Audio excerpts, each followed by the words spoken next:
Hi there, Manahil. My name's Andrew and I'm the essay corrector here at IELTSpodcast.com. Thanks for submitting your trial correction. Each time I receive a piece of student work, generally speaking, I read through it and let you know how well you responded to the task, how well you structured your essay, as well as offering some suggestions for more formal language, as well as correcting grammar along the way. So let's begin with this one. So I would say numbers here, because we have males and females. So if we're separating it into two distinct categories, we have at least two numbers.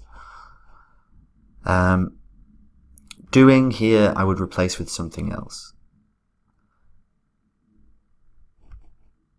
We could even just say, who were in tertiary education, or the numbers of males and females in England in tertiary education, expressed in thousands, as well as comparing full-time and part-time learners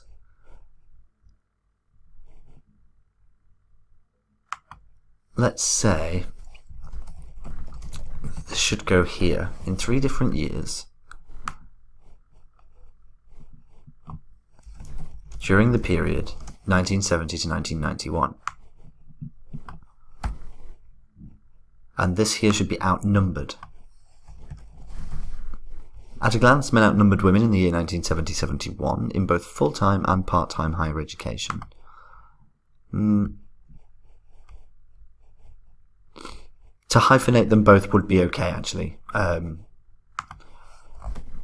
It's more consistent.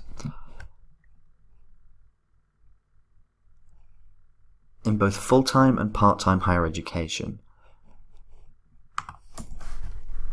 with differences of 250,000 and 50,000, respectively. Actually, we don't need that.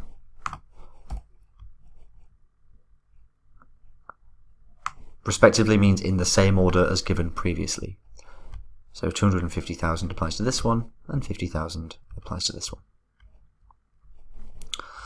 On the other hand, full-time education followed an obvious pattern in an increasing manner. So this is a bit too much. Let me just separate this.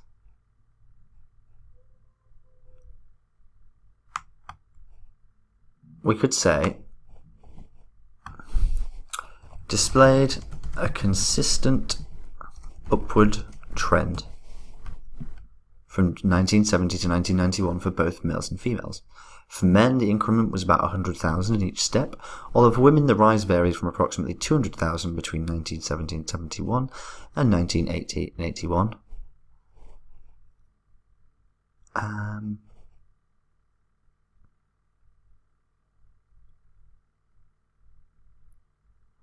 We use a comma here, it'll separate.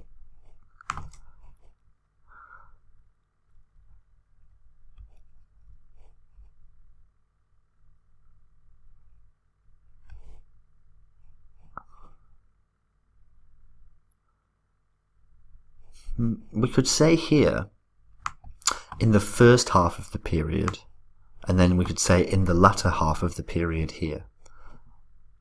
Because all of these numbers, although correct, they get a bit confusing to read. So the first half of the period, the second half of the period, or the former half of the period, the latter half of the period. Generally, for full-time education, differences between males and females were small or even negligible, with men being higher than ladies throughout. Overall, the highest number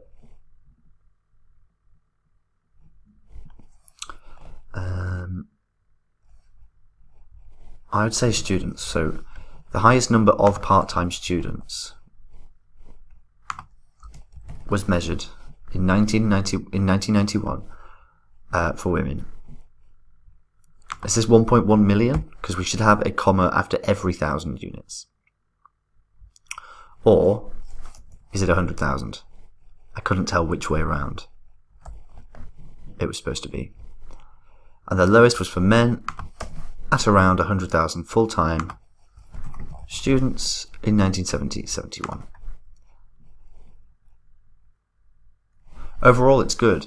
I mean, what I would normally recommend, it's not that important, but I would normally have, so this is your definition of the graph. This is where you tell us exactly what the graph displays.